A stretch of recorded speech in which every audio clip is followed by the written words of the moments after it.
My name is Harold Pearson. I am alcoholic. Grateful to be here with you tonight. I'll move this thing around a little bit, and Matthew brought this up here, and I told him it didn't matter anyway because I was going to just play it. One thing about speaking here, you get recorded, and I think I got a couple of them out there somewhere or another, something. And I'm gonna just play one of them in lip sync this thing, and just lay my phone here and let it just play right into it. And that'll. And the other thing too, you can go back and listen to hear what you said the last time, and you sort of add on to it or take away from it or things such as that. I am grateful to be here tonight. I'm greatly blessed. I appreciate that introduction, Brad. I think the last time Brad introduced me, I told him I was thinking about running for political office and get him as the whatever you call it, campaign manager or so forth, because he does a good job of explaining things. We'll put it that way. But anyway, I do appreciate it. And I've been, talking about helping others. I received so much help. I was just sitting there thinking about when I came into the program with Alcoholics Anonymous, and talking about the church, and now I've been in a lot of meetings other places, but most meetings I've been to, it seemed like it's in a church, in a room like this, or where my home group meets is a chapel and everything, got the whole deal. But anyway, but I remember so well the welcome I got from the people in Alcoholics Anonymous, and that meant so much to me. I hope I can share some of that tonight. I never know what I'm gonna do when I get up here. Anyway, what they say, there's 3 talks, one before, one during, and one after. So there's no telling. There'll probably be a combination of all 3 before we get through. But again, I do always enjoy being a person in attendance at the primary purpose group on Thursday nights, and I don't really enjoy doing what I'm doing now, but I always enjoy occupying a seat. And I think that's the greatest way we can carry the message of recovery, is occupying a seat. You can come to these meetings and not say a thing, not even shake a hand if you don't want to, but if you're occupying a seat here, you're telling everybody here you need to be here. Because if you don't need to be here, you're probably not going to be here. But anyway, my sobriety date's February 21st, 1981. I do have a home group. It's the Old Time Structure Group. We met last night. It's an enclosed discussion meeting. Meets at 7 o'clock on Wednesday nights at Samaritan Chapel. So we'd love to have you. We had a great meeting there last night. I hear a lot of people say that their home group's the best. I've never bought into that. I think the group I'm at, and right now this is the best it is, and not because I'm here, but it's because we're here, and this is where we all assembled tonight. But I think that that if I was at the best meeting for me last night was with the Old Time Structure Group. And I don't think it was about 9 people, 10 people there. We had a great discussion. Anytime you get a bunch of drunks together and talk about anger and resentment, you're going to have a good meeting and so forth. But anyway, I am grateful. I do have a sponsor who has a sponsor. Matter of fact, I think he's got a couple of sponsors. And y'all know Mike, he needs a couple. But anyway, I am, again, it's a privilege to be here tonight. And again, I always like to talk about and share the gratitude, and I'm thinking about as I stand here and I think about Tom, and I'm gonna share this. I don't know if I've shared this at Primary Purpose before or not, but I remember the first time I heard Tom, and I was in treatment at Samaritan Colony, and at that time he had been sober 24 years, and he said he got sober when he was 24. So I wasn't too dumb that I couldn't figure his age up. I said, well, the man's 48 now.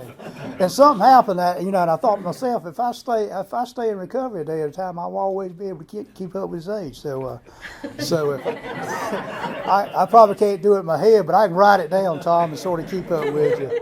But I remember what he spoke about that night, and we was at the Baptist church at that time on Saturday nights, the Baptist church where we meet in Rockingham at the old Sunday school, old house behind the church, and the house is still there. But they had Sunday school classes there, and Tom, he spoke about the 4th step and the importance of doing it inventory. I remember that well, and I don't know why, but because I was in treatment, and along that time I was sort of on the fence. I didn't know where I really wanted recovery or not. A lot of you in here know Martin B. down in Pembroke. He also spoke during that time period, and Martin, he quoted Shakespeare, he quoted the Bible, he quoted the Big Book, and I thought, who is this? And Martin's not as tall as I am, I don't think, and the podium was sort of high.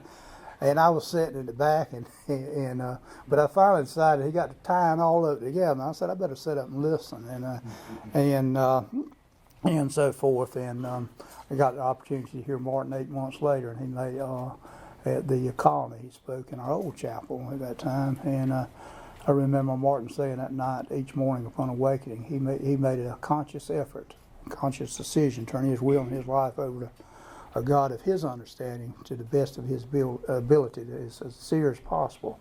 And boy, that hit me like a ton of brick. Now, I've been taught to pray as a kid. Now, I lay me down to sleep, all that good stuff. And I had continued, I grew that prayer, but I'd continued to pray some selfish prayer, pass a test, get a girlfriend, whatever was on my agenda during that time period. And even in my drunkenness, all the years of my drunkenness, if I laid down and knew I laid down, I would say some kind of prayer. Most of those prayers was the next day, when I come to.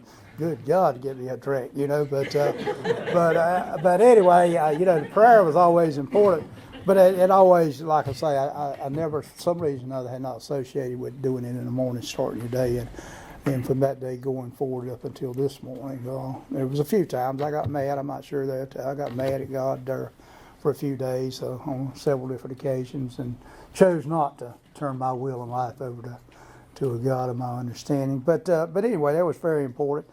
About 3 years later, and I remember, Tom, it was down at Presbyterian Church. Here we are in the church. Presbyterian, what is this? This is Baptist. This is Baptist, right. This is Baptist. But anyway, this is Presbyterian down in Laurinburg, and it was the old tar sand meetings. You remember tar sand meetings? And Tom was the speaker, and we was meeting in the basement that night. And of course, I think it might have been the fellowship hall, but it was down in the basement.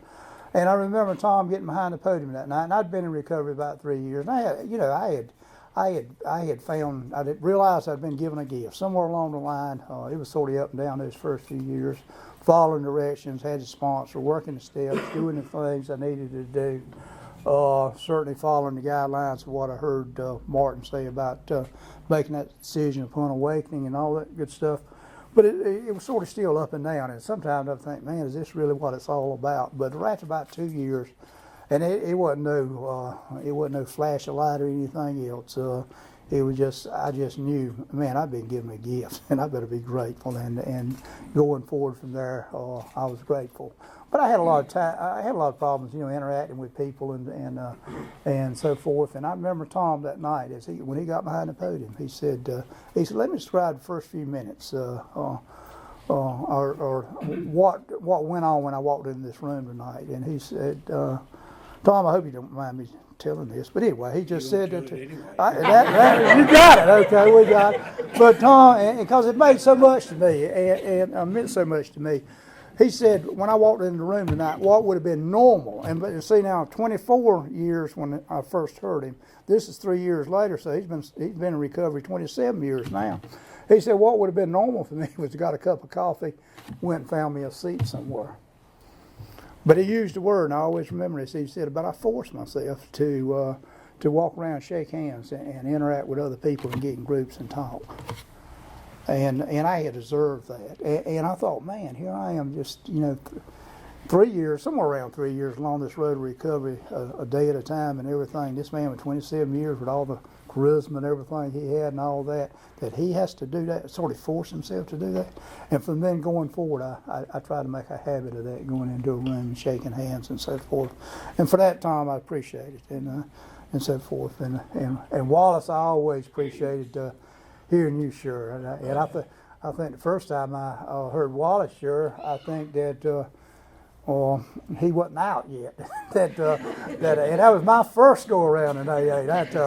I hadn't found recovery. I'd found AA, but I hadn't found recovery. And I heard him talking about somebody was bringing somebody to speak, and that was back around 77, 78, I think it was.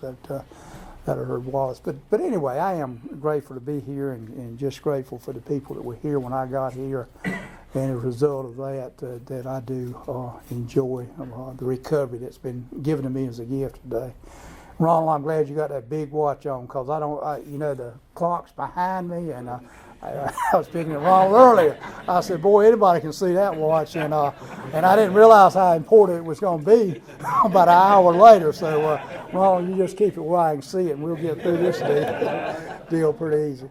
But there's no reason in the world for me, if you look at the family I had, other than genetics, that's the only reason in the world that I should be an alcoholic. Because now this childhood I had, I resented it. I thought that I'd been dealt a bad hand and all that. I went through 2 sets of parents. By the time I was 20 years old, I didn't do well with parents. Biological mother died when I was 2 and a half, and my adopted father died when I was 13. My biological father died when I was 18, and the adopted mother died when I was 20. And you might say, well, he got rid of all his neighbors, but you know how we do. We recruit more. I had a aunt and an uncle and others, and friends and boss men and owners of companies and everything else that fell right in there to help me to progress along this line of addiction. But like I say, I was raised in a home where there's no alcohol. I was raised in a home where just good moral values was instilled in me. But I knew at an early age I knew I was going to drink. I just knew it. My biological father was alcoholic. I had 2 uncles on my biological mother's side of the family who I did not know. They had took their lives long before I was born as a result of alcoholism. So it was in the family, and I didn't realize I was a sitting duck for it, but. And if somebody had told me, that hey, if you put alcohol in you, this is what's going to happen. Because what I had seen at that early age, I seen going by beer joints in South Carolina. I lived in North Carolina, but the little community we went to school in and did all the stuff you do at school in communities. Went to church and bought groceries and things like that. Little old community, about 500 total population, but down in Scotland County. But the easy way to get to our home was to go through South Carolina. And those beer joints there in South Carolina on Friday and Saturday night especially, we'd be riding by there. I'm real young, 5, 6, 7, 8 years old, and I didn't know what alcohol was. We didn't have a television. I was 8 years old before we got the first TV, and I remember well when that was, because Carolina beat Kansas triple overtime that night, and went 32-0 that year, so that's 57. But anyway, I didn't know what pool tables was. I really didn't know what beer was, other than it's something that made people drunk. But I'd see people doing donuts in those parking lots when we go by there.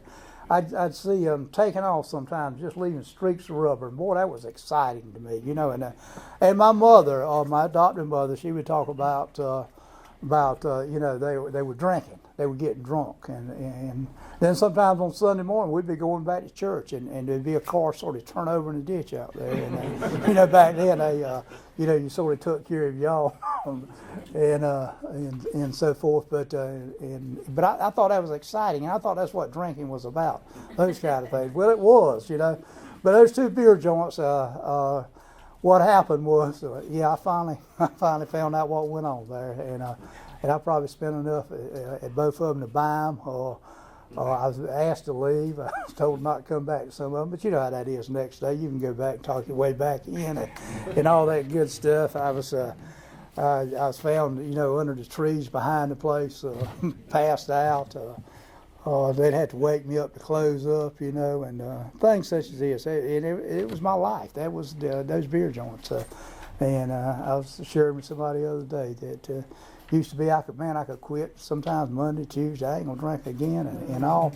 By the time Thursday get around to me, I'd be thinking, man, I'd get anxious, and I'd have to make that beer joint and see what was happening. I didn't want nobody else to tell me what was going on. I wanted to be there experiencing it. And anyway, my adopted father, he died when I was 13. I remember the night he died. I was sharing with somebody the other day that I was there, and I remember getting up and going to my bedroom. And he had been diagnosed with cancer, and we pretty well knew that he wasn't going to live long. But I prayed. Again, I was praying, and I prayed that a miracle would happen and he would live. He was a good man. I never did call him Daddy. I always called him Uncle Ern. And I think now I look back, I was fear of, I was scared to call him Daddy because I didn't think he wanted me to call him Daddy. Later on, found out that's what he wanted. But anyway, all that stuff, my life was controlled by fear. I mean, literally, textbook talks about that. But anyway, I remember after he died that night going to my bedroom and laying across the bed and certainly weeping and crying and so forth. But also I didn't have no animosity towards God. I just sort of accepted it as God's will that the miracle did not happen and so forth. But again, here and after that, there was nobody left but me and my adopted mother. Like I say, my biological father was alcoholic. I knew him, I saw him, and so forth. He was a good man. He was an alcoholic. Early on there, I went to work at a grocery store there in that little old community, and I used to see guys come in there and get them a Coca-Cola and pour some of that Coca-Cola out and give them a little old brown bottle of spirits of ammonia, 65 proof alcohol. I didn't know, but and they would be like this, and after they poured that ammonia in there and drank it and everything, they'd calm down. I really didn't know that's what alcohol would do to you to get you in that kind of shape. But again, later on, that's what I did. I was learning and didn't realize it. But I went to a store and I went in the military and of course I'd already started drinking. And the first time I drank enough to get drunk, I got drunk, had a blackout, got sick, did crazy, insane things. Got a lot of attention at school the next day as a result of it. And that's the way my last drunk was, same way. And there were some times certainly that I drank and did not get drunk, but it wasn't my fault. I mean, it was just something happened that I didn't. And I did some other stuff. I was thinking today about I used to.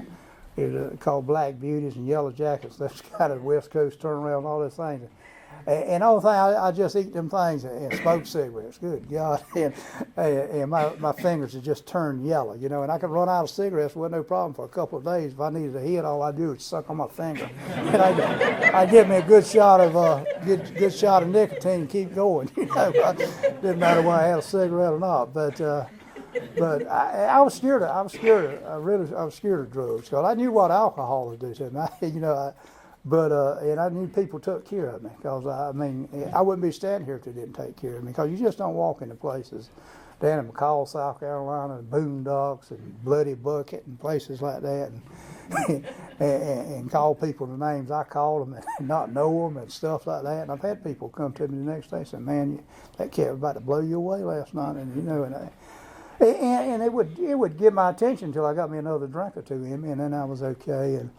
But my mother had decided I needed to go in the military, and I went in the Air Force and out of high school because Vietnam was hot and heavy there, and she didn't want me in rice paddies, Vietnam. And if she didn't know the places I was going to wind up at, she'd probably said that might have been a pretty good option. But anyway, I went in the Air Force, and there's nothing to, I was a good soldier. They instilled good work ethics in me. I'm grateful for that at an early age. I learned to work. I knew to work, and it was no problem. If I was able to get up and get on the job, I'd work. And in the military, that's sort of the way it was. A lot of dead time. Spent a year over in Thailand. Came back to Florida, and I hated it. We was out in Field 3, and just out of England Field down there, and just nothing to do. One place out there to drink, and it had to be right next to my barracks. And there was three of us in that sort of room, or not room because it was open bay barracks, but our beds are sort of bunks was close together there.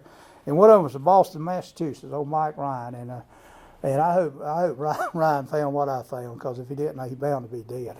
He couldn't have stood too much more, and he and I were about the same age. Then we had a guy, Jim Lane. He was from West Virginia, and we called Mike. He was General Ryan. And Jim from West Virginia, he was First Sergeant Lane, and of course I was just Sergeant Pearson, But anyway, we were three drunks there in that barracks, and there was other people drank, but they they didn't drink like we did. We sort of, how we'll sort of migrate to each other and so forth. And old Mike, he was from Boston. He never drove. Always rode the subway and things like that. And we were out of field 3, and a lot of bombing ranges down at Eglin. They covered a lot of territory, sort of like Fort Bragg over here. And they had the bombing ranges out there, and just a lot of old dirt roads. And he worked in the with the people that did maintenance on base there. And we could go to the motor pool. Now this is after we'd done sat there and drank probably a half case of beer apiece, and I'd get to tell him I'd give him some driving lessons. We had to go get a vehicle out of the motor pool, and we'd go get one of the vehicles they used in the daytime that he rode around in, and it was one of them old Ford is a Falcon, but it was a Econoline or something. It was a short van, and it had the old dog box in the middle of it. We'd get a case of beer and set up in that thing. I'd take him out there to give him driver's lessons. I don't ever remember giving Mike any driver's lessons, though. I'd show him how I could drive and how you could, down those dirt roads, you could power slide and all that, just beer sliding off the thing. And one we had to turn over in a ditch and all that. And this was crazy. This was insane to be doing this thing. And he liked it though. And I'd tell him how you'd race and so forth. And then we got bold enough to start going downtown. And I think both of us 19 years old, and you had to be 21 in Florida. Of course, they'd let you drink until you got a little too drunk, and then they kick you out. I want ID you. But we got going down to the bars, and I knew that it wasn't going to be long before we was going to be in trouble. And one night we did. I got stuck, and we had to walk back and get to the motor pool. And it was about early the next morning. We finally got somebody to get a record out, woke somebody up. Somebody owe you a favor. They come and pull us out and so forth. But we'd always get back to the barracks. And old Jim, First Sergeant Lane, he's sitting there. His father got killed up on a bridge that fell between Ohio and West Virginia. I remember reading about it in the paper before I went into the military. And his father was on that bridge. And Jim's tale was his father was the best harmonica player in the state of West Virginia, and he'd be sitting there trying to play a harmonica, and me and General Ryan would sit there with him, shed some tears, and tell him how good he was playing and so forth. So that was sort of the gist of my military. It wasn't a whole lot. I got out of the military and I came home, and I could have went to work with Southern Bell, because back then I had that's what I did, telephone work in the military. But and they were begging for people. Well, I say they were begging. They wanted people that already had the military behind them, because they didn't want to hire somebody, train them and everything, and then they go to Vietnam and get killed, or wouldn't be able to come back and go to work and so forth. So if you had your military, you could get about any job you wanted. Well, I knew. I and my sister. And I got out on a hardship discharge. That's what I got out of the military on. My sister and my mother, who was dying of cancer, she'd been diagnosed, and like I say, she died when I was 20. But anyway, they had talked to the people at Southern Bell, and that's what their plans were. But see, I couldn't tell them, that no, I can't work for Southern Bell, because they're not going to let me drink. And if I get to drinking, I'll take their truck and go anywhere I want to. And I knew that wouldn't work, and I just knew that wouldn't work. And again, all I wanted to do was farm and drink liquor. And so I went back to work on a farm that a doctor had a half interest in, that my mother had worked for as a nurse. And he was a good man. He had been like a father to me. He after my adopted father had died, he really took me under his wings, and he taught me to drive. He kept me working. He had me doing things, offered me opportunities to education, to go to school, and even was going to put me in the cattle business one. I don't know why he would, but anyway, I proved him, and he knew I was a hard worker, knew I could do stuff and things like that. But I proved to him I was alcoholic, and he finally he talked to me about being alcoholic, talked to me about going on antabuse, and he explained to me. I didn't know what antabuse was, but after he explained it, I said, nope, not me. And I said, I won't take it. And he said, I know you won't take it, but we're going to give it to you when you come to work in the morning. And I said, no. I said, that won't work either. I said, I'll go around the corner and spit it out. I said, that ain't going to work. I said, I just like to drink beer. He said, yeah. He said, people do, but he said 3 or 4 o'clock in the morning, they're usually home in bed, and get up and go to work the next morning. And it was getting pretty bad. And they would have meetings with me, and so forth. And I knew I was gonna lose that job. But the other partner in this farming operation was Richard Adams, and he was a good man. He was a man that I'd always had admired. I saw him in church. He was married. He had a wife. He had I think 4 girls. He was just a good family man. And I remember looking at him at an early age and thinking, when I get big, that's what I want to have. I want to have these things, something like that. And his father had a winery out there where this farming operation was, and Richard detested wine. And they said when his daddy died, he shut the winery down immediately. I don't remember this, and all. But out there on that farm, they had a building that they had a lock on it, but the lock wasn't locked.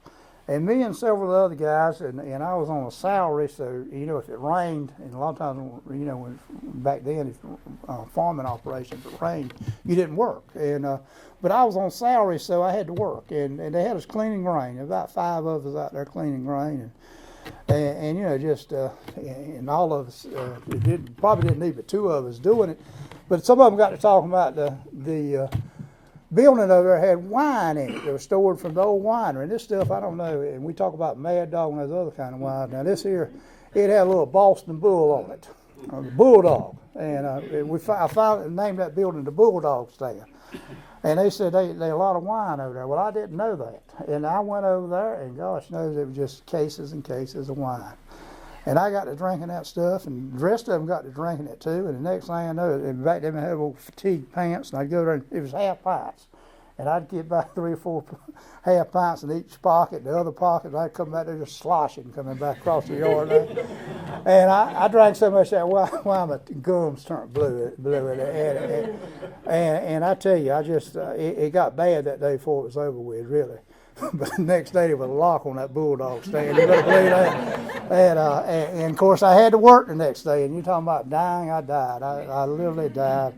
And a few more occasions I drank wine. But I tell you what, that old Bulldog, I can see it now, a little old Boston Bull on the side of that thing. And I don't know if, I guess that Richard finally got rid of that wine, I'm sure. But it had aged, I guess, too.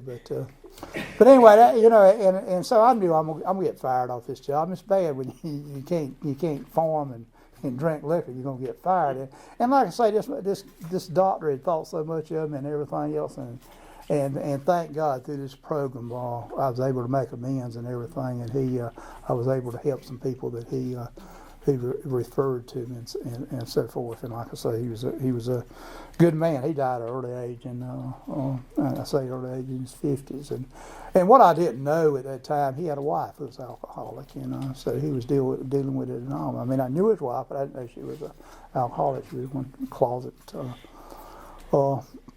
alcoholics. But anyway, I went in construction, and y'all know what happens in construction and everything. I traveled and I was young enough to do it and work hard and so forth, and it's just life kept on going on, and my drinking got worse, and then I got in a relationship in Georgia and wound up with a wife, and as a result of that, wound up with 3 kids, and I don't know how to be a husband, I don't know how to be a father, I don't know how to be anything really other than just to drink liquor. But I thought, hey, if you got these responsibilities, that's what I need. Because I had, like I say, I would work hard all week and making decent money. I'd learned to lay brick, and it was making decent money.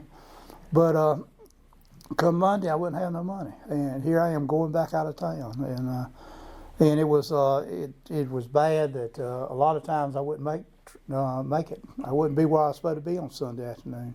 I wouldn't be where I was supposed to be early Monday morning to catch the ride, because by this time I'd had several DWIs, and if I had driver's license, I didn't have nothing to drive. If I had something to drive, I didn't have a driver's license, and I was always dependent on somebody else and so forth. But anyway, wound up down there in Georgia and wound up with the responsibility of trying to be a husband. I didn't know how to do that. I really thought I did, and then a child came along, and I thought that would be the key. And I remember it was on a Sunday.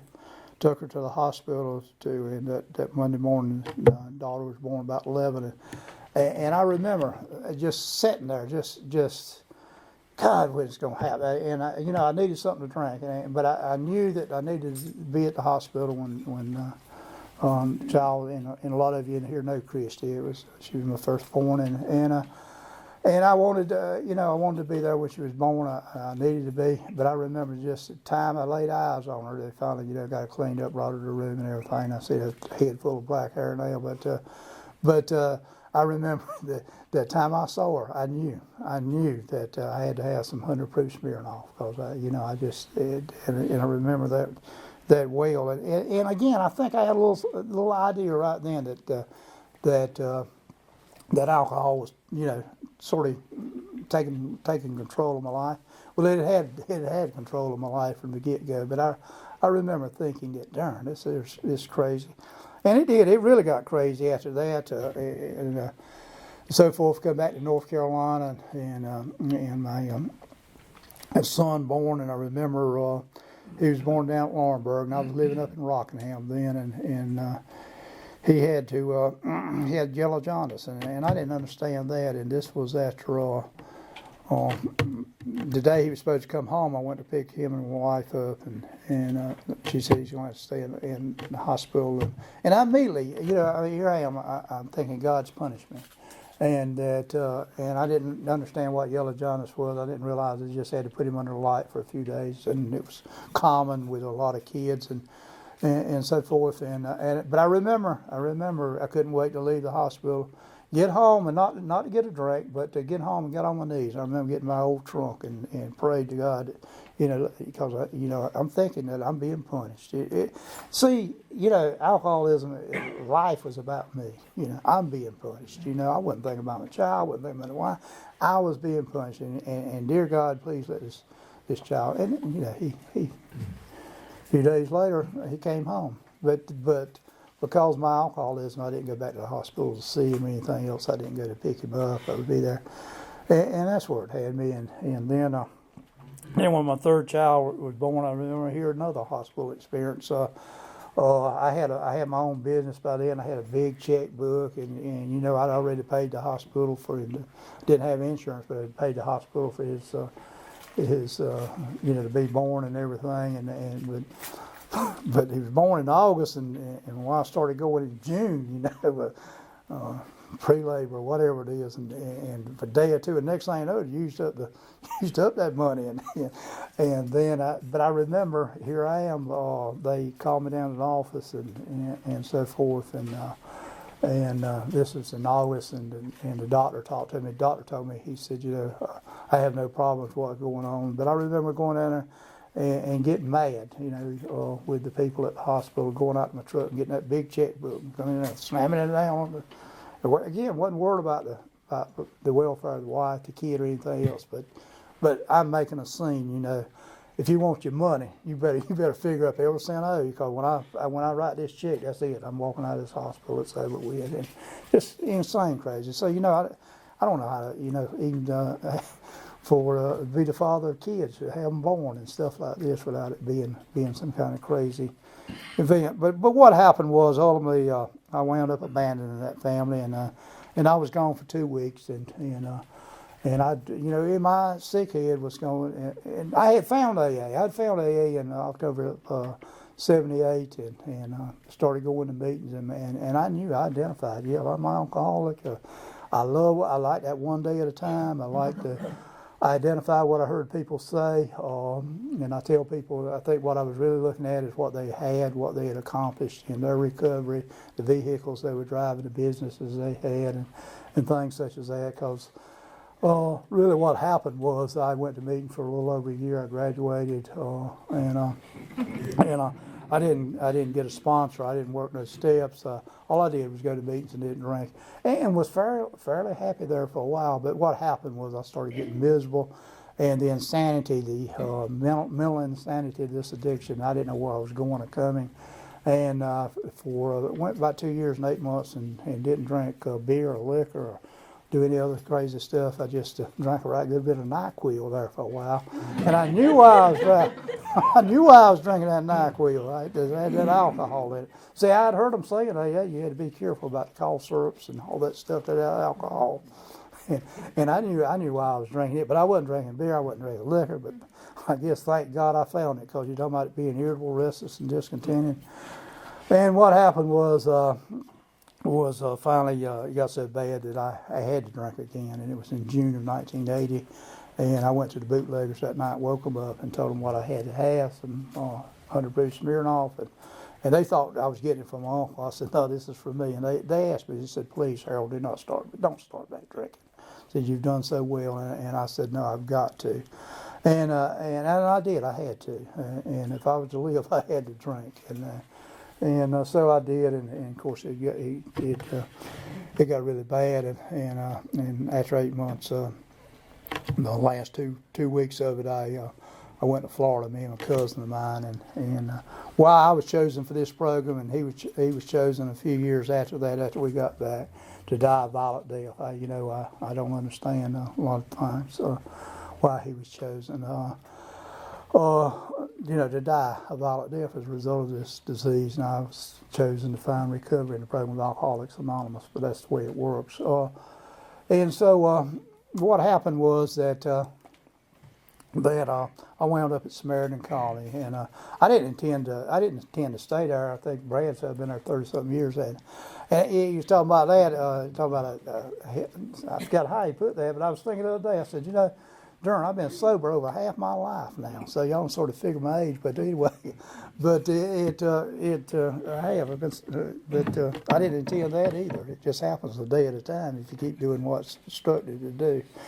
But the miracle took place there. I stayed, and the other miracle that took place was I started working the steps, because I'd heard the importance of working steps when I went to the meetings in '78. Esteem Turnage that Tom and Wallace knew so well, that Jim and others, that he used to talk about the simple steps and the importance of working those steps, and that fourth step, and I didn't think I was that bad a guy. I knew that I drank too much, I'd stole a little bit, I lied a little bit, I hadn't done the things I was supposed to do and everything.